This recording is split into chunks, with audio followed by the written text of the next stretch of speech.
Hello दोस्तों, स्वागत है आप सभी का स्टडी राइज यूट्यूब चैनल पर। स्टडी राइज यूट्यूब चैनल पर सोशियोलॉजी, पॉलिटिकल साइंस, इकोनॉमिक्स और हिंदी साहित्य के प्रैक्टिस सेट करवाए जा रहे हैं, जो कि आपके आने वाले एग्जाम जैसे TGT, PGT, GIC, LT grade, KVS, net, JRF आदि एग्जाम्स के लिए काफी हेल्पफुल रहेंगे।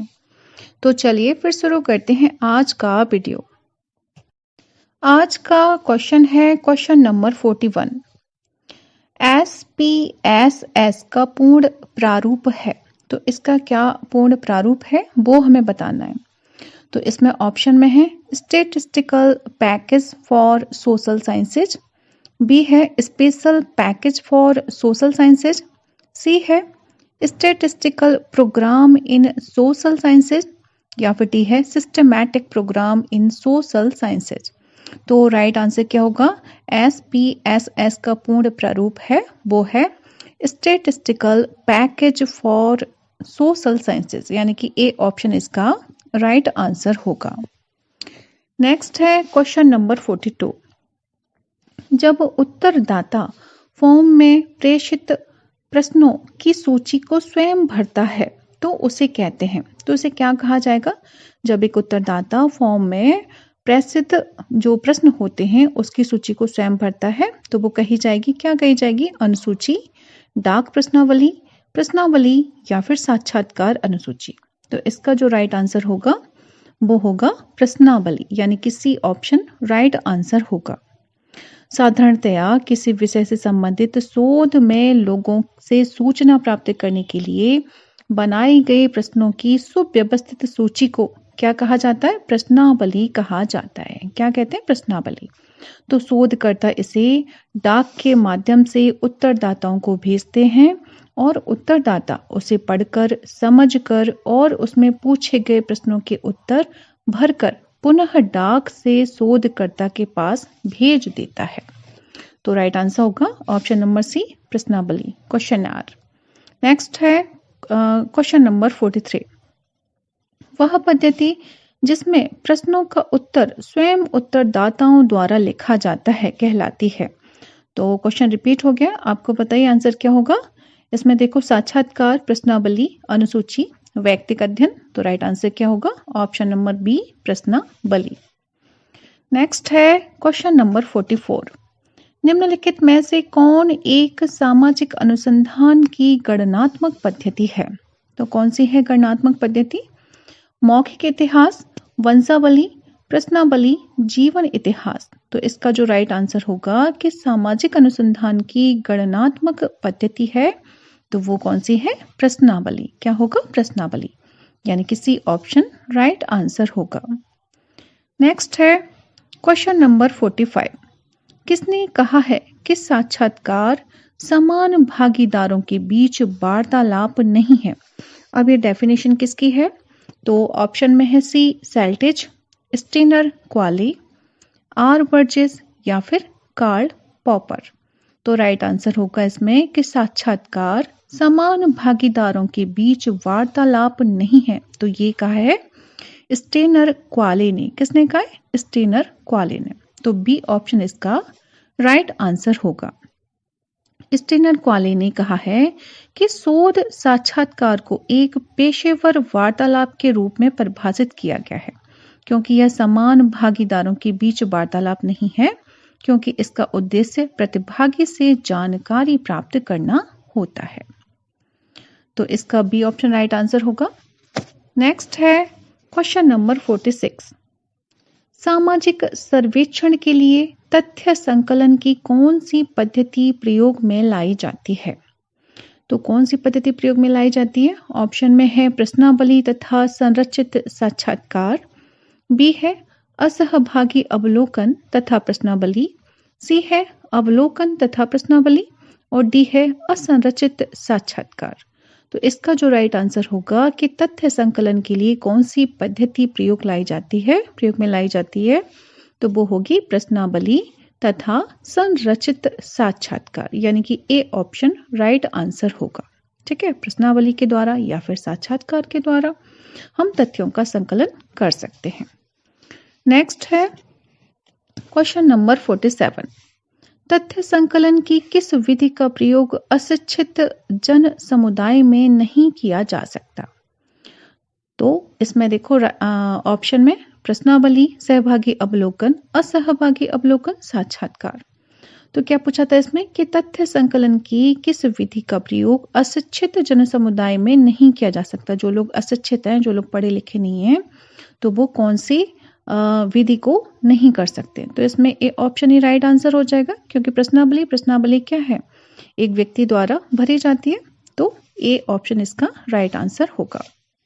नेक्स्ट है क्वेश्चन नंबर 48। संकेंद्रित साक्षात्कार की पद्धति का सर्वप्रथम प्रयोग किसने किया? तो ऑप्शन में है जहोदा एवं कुक, रॉबर्ट के मर्टन, लुंडबर्ग, सिन पाबू यंग। तो राइट आंसर होगा संकेंद्रित साक्षात्कार की पद्धति का प्रयोग सर्वप्रथम रॉबर्ट के मर्टन ने किया था। किसने किया था? रॉबर्ट के मर्टन ने, यानी कि बी ऑप्शन राइट आंसर होगा। संरचित एवं असंरचित साक्षात्कार का एक समन्वित रूप जिसमें सूचनादाता के ध्यान को उसके जीवन में घटित किसी विशिष्ट घटना अथवा उसके कुछ पक्षों पर केंद्रित कर साक्षात्कार लिया जाता है, क्या कहा जाता है? संकेंद्रित साक्षात्कार कहलाता है। तो इस विधि का जो प्रयोग किया था सर्वप्रथम, वो किसने किया था? आर के मर्टन जी ने किया था, तथा उनके कुछ साथी भी थे। 1946 में जनसंचार के साधनों के समाज मनोवैज्ञानिक प्रभावों को जानने के लिए उन्होंने किया था। तो राइट जो आंसर होगा वो होगा ऑप्शन नंबर बी, रॉबर्ट की मर्टन। नेक्स्ट है केंद्रित साक्षात्कार का सर्वप्रथम प्रयोग किया था। तो क्वेश्चन फिर से रिपीट हो गया, तो संकेंद्रित कह लो या फिर केंद्रित कह लो, ठीक है, बात एक ही है। तो ऑप्शन में देखो गुडी एवं हार्ट, जहोदा एवं कुक, जॉन हार्वर्ड, आर के मर्टन। तो राइट आंसर क्या होगा? आर के मर्टन, डी ऑप्शन इसका राइट आंसर होगा। नेक्स्ट है क्वेश्चन नंबर 50। अध्ययन जो नए क्षेत्रों में किए जाते हैं कहलाते हैं, क्या कहे जाते हैं? विवरणात्मक या फिर उपकल्पनात्मक या अन्वेषणात्मक या फिर निदानकारी। तो अध्ययन में जो नए क्षेत्रों में किए जाते हैं जो अध्ययन, वो क्या कहलाते हैं? अन्वेषणात्मक। क्या कहे जाएंगे? अन्वेषणात्मक, यानी कि सी ऑप्शन इसका राइट आंसर होगा। जब किसी समस्या के सैद्धांतिक तथा व्यवहारिक पक्ष की पर्याप्त जानकारी नहीं होती तथा अनुसंधानकर्ता का उद्देश्य किसी विशेष सामाजिक घटना के लिए उत्तरदायी कारण को खोज निकालना होता है, तब अनुसंधान के लिए जिस अनुसंधान का प्रयोग किया जाता है वह कौन सा कहलाता है? अन्वेषणात्मक अनुसंधान कहा जाता है। तो सी ऑप्शन इसका राइट आंसर होगा। नेक्स्ट है क्वेश्चन नंबर 51। एक विस्तृत शिक्षित जनसंख्या से सूचनाएं एकत्रित करने की सर्वाधिक उपयुक्त प्रविधि है, तो वो कौन सी है? क्या पूछा इसमें? शिक्षित जनसंख्या से सूचनाएं एकत्रित करने की सर्वाधिक उपयुक्त प्रविधि। तो ऑप्शन में है प्रश्नावली, अनुसूची, साक्षात्कार, अवलोकन। तो राइट आंसर क्या होगा इसमें? ऑप्शन नंबर ए, प्रश्नावली। क्या होगा? प्रश्नावली।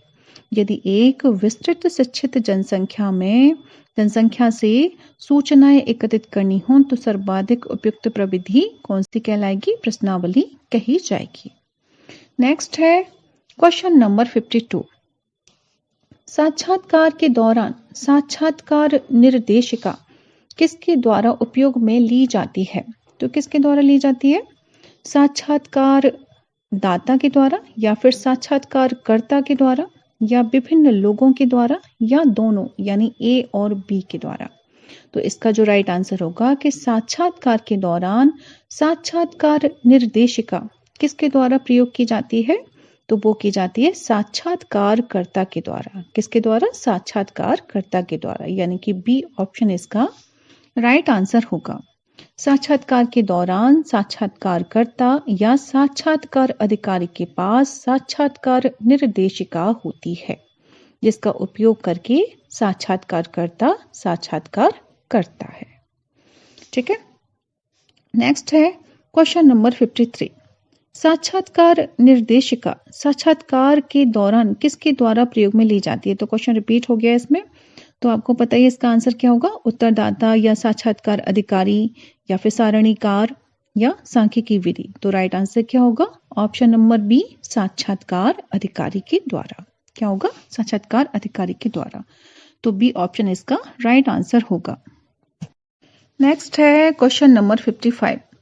किसने कहा है कि बीज गणित दृष्टिकोण से माध्य माध्यिका या बहुलक श्रेष्ठ है?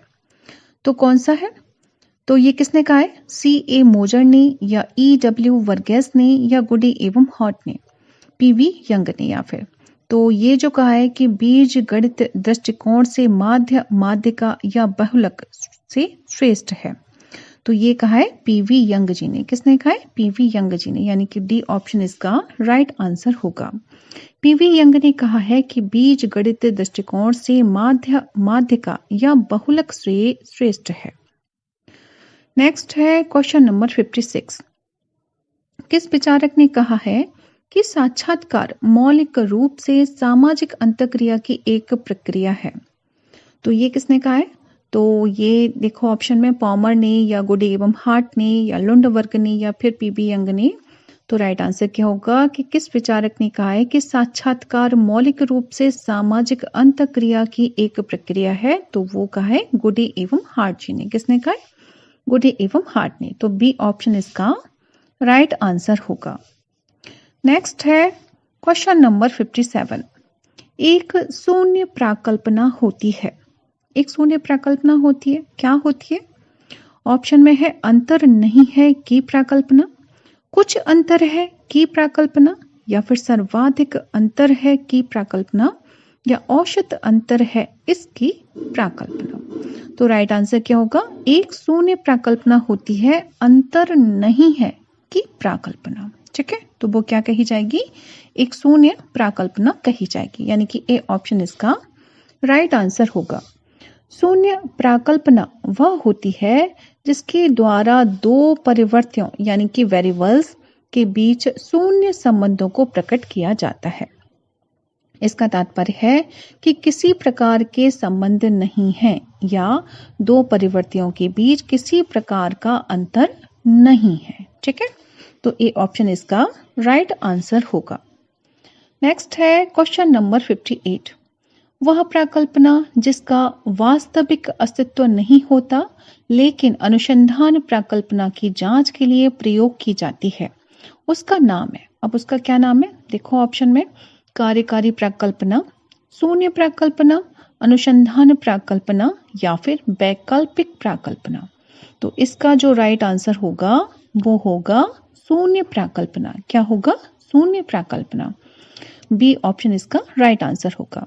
तो वह प्राकल्पना जिसका वास्तविक अस्तित्व नहीं होता लेकिन अनुसंधान प्राकल्पना की जांच के लिए प्रयोग की जाती है, इसका नाम क्या होता है, शून्य प्राकल्पना। नेक्स्ट है क्वेश्चन नंबर 59। परिवर्तियों के बीच संबंधों की जांच करने वाले कथन को जाना जाता है।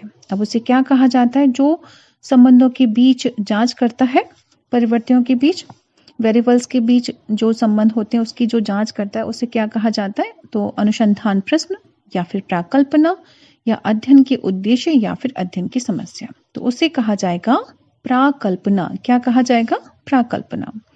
अनुसंधान के विशिष्ट अर्थ में दो या दो से अधिक परिवर्तियों यानी कि वेरिएबल्स के अंतर संबंधों को व्यक्त करने वाला एक ऐसा अस्थायी कथन का सामान्यीकरण प्राकल्पना या उपकल्पना कहलाता है जिसे साक्ष्यों के आधार पर सिद्ध अथवा असिद्ध किया जाना बाकी है।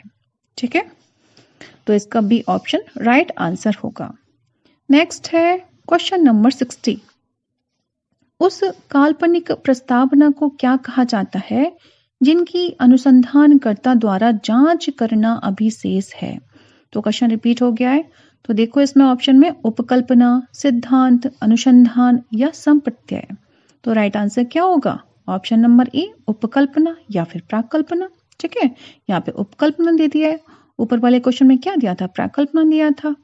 ठीक है, तो ए ऑप्शन इसका राइट आंसर होगा। नेक्स्ट है क्वेश्चन नंबर 61। कोई भी अस्थायी कथन जिसके सिद्ध अथवा असिद्ध होने की संभावना है वह खाली जगह है, वह क्या कहा जाएगा?